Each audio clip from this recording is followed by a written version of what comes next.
মেকআপটা করেছি কিছু প্রোডাক্টকে স্কিপ করে, মানে 10 প্রোডাক্টসকে আমি স্কিপ করে দিয়েছি। দেন বলতে চাই যে তোমরাও আমার মতো একটা মেকআপ, আসলে লাইফ আমাদের অনেক জিনিস শিখিয়ে দেয় যা হয়তো আমাদের আগে গিয়ে কাজে লাগবে।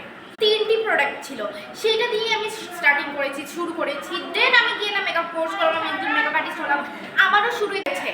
আমি আমার মেকআপটা ব্লিচ করেছি, আমি ব্রাশই স্কিপ করে দিয়েছি, প্রাইমার, এত কিছু স্কিপ করার পরও আমার মেকআপে তো গ্লোই ডুই কেন হয়? তোমাদের সবাইকে আমি আমার নিজের ভেবে আমি টিচ করি, তোমাদের সবাইকে আমি পড় পাবি না, স্টুডেন্ট পাবি না, আমি আমার আপন ভেবে তোমাদের সবাইকে আমি সব রাস্তা খুলে বলি যাতে তোমরাও স্টার্টিং করতে পারো, গাইস, তোমরাও বড় হতে পারো। আমি তোমাদের মানে যে বড় হওয়াটা আছে সেটা আমি এরকম না যে নিজে একটা জিনিস জানি সেটা নিজের কাছেই হাইড রাখি।